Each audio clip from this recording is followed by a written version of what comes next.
കൊല്ലം ചടയമംഗലത്ത് CITU പ്രവർത്തകനെ കുത്തിക്കൊലപ്പെടുത്തിയ ബാറിന് മുന്നിൽ അക്രമം നടത്തിയവരെ പോലീസ് സ്റ്റേഷനിൽ നിന്നും ബലമായി മോചിപ്പിക്കാൻ ശ്രമം. തടയാൻ ശ്രമിച്ച പോലീസിനെ ആക്രമിച്ചു. ഗുണ്ടാ ലിസ്റ്റിൽപ്പെട്ടവരുടെ നേതൃത്വത്തിലായിരുന്നു ആക്രമണം. പേൾ ബാറിന് മുന്നിൽ നടന്ന കൊലപാതകമായിട്ട് ബന്ധപ്പെട്ട് കുറെ ആന്റി സോഷ്യൽസ് ഉൾപ്പെട്ട കുറെ സംഘങ്ങൾ അവിടെ പ്രശ്നങ്ങൾ ഉണ്ടാകുകയും അവിടെ നിന്ന് രണ്ടുപേരെ നമ്മൾ കസ്റ്റഡിയിൽ പോലീസ് ജീപ്പിൽ കയറ്റി കസ്റ്റഡിയിലേക്ക് എടുത്തിട്ടുള്ളതാണ്. തുടർന്ന് ഇവരുടെ ഈ കൂട്ടുകാര് അതിനകത്ത് ഈ ഒരു ആന്റി സോഷ്യൽ ഉണ്ട്, അവരും ഉൾപ്പെടെയുള്ള കൂട്ടുകാര് സ്റ്റേഷനിലേക്ക് അലറിക്കൊണ്ടുവന്ന് ഇവര് പോലീസുമായിട്ട് വളരെ മൽപ്പിടുത്തത്തിൽ ഏർപ്പെടുകയും തുടർന്ന് അവര് കല്ലുകൾ സ്റ്റേഷനിലേക്ക് എറിയുകയും ചെയ്തിട്ടുള്ളതാണ്. അവരെ നമ്മൾ അറസ്റ്റ് ചെയ്ത് ഔദ്യോഗിക കൃത്യവിവരണം തടസ്സപ്പെടുത്തിയതിന് കേസെടുത്ത് അവരെ റിമാൻഡ് ചെയ്തിട്ടുണ്ട്. വിവരങ്ങളുമായി കൊട്ടാരക്കരയിൽ നിന്ന് സുജിത് സുരേന്ദ്രൻ ചേരുന്നുണ്ട്. Sujith, good evening. ഈ പോലീസ് സ്റ്റേഷനിൽ കയറി പ്രതികളെ പിടിച്ചു വലിച്ചിറക്കി കൊണ്ടുവരാൻ ശ്രമിക്കുക, പോലീസിനെ ആക്രമിക്കുക, ഈ സ്റ്റേഷനിൽ കയറി ഇത്തരത്തിൽ സാഹസത്തിന് മുതിരണമെങ്കിൽ അവർ ചില്ലറക്കാരല്ലോ. വിവരങ്ങൾ പറയൂ.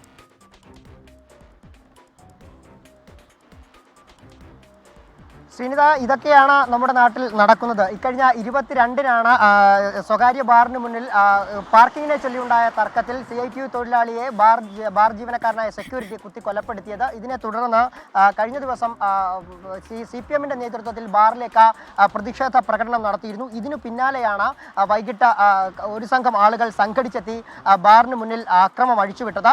ഇതോടെ ഇവിടെ പോലീസ് ഉണ്ടായിരുന്നെങ്കിലും കൂടുതൽ പോലീസ് സ്ഥലത്തെത്തിയാണ് ഈ അക്രമികളെ ലാത്തി ചാർജ് നടത്തി പിടിച്ചുപിടിക്കുകയായിരുന്നു.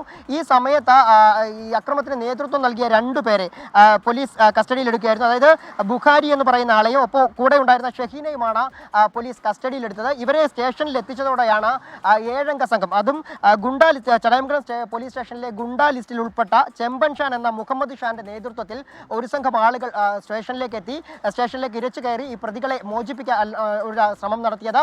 അപ്പോൾ ഇത് തടയാൻ പോലീസ് ശ്രമിച്ചെങ്കിലും പോലീസിനെ ഇവർ ആക്രമിക്കുകയും ഈ അക്രമത്തിൽ SIക്ക് പരിക്കേൽക്കുകയും ചെയ്യുന്ന ഒരു സാഹചര്യം ഉണ്ടായി. അതിനുശേഷം പ്രതികളെ മോചിപ്പിക്കാൻ കഴിയില്ല എന്ന് മനസ്സിലാക്കിയതോടുകൂടി ഇവർ പോലീസ് സ്റ്റേഷൻ നേരെ കല്ലെടുത്തെറിയുന്ന ഒരു സാഹചര്യവും ഉണ്ടായി. അതിനുശേഷമാണ് പോലീസ് സംഘടിച്ചുകൊണ്ട് ഈ പ്രതികളെ 7 പേരെ കസ്റ്റഡിയിലെടുത്തത്. ഇവരെ അറസ്റ്റ് ചെയ്ത് ഇപ്പോൾ കോടതിയിൽ ഹാജരാക്കി റിമാൻഡ് ചെയ്തിരിക്കുകയാണ്. 7 പേരെയും റിമാൻഡ് ചെയ്തിരിക്കുന്നു എന്നാണ് അറിയാൻ കഴിയുന്നത്.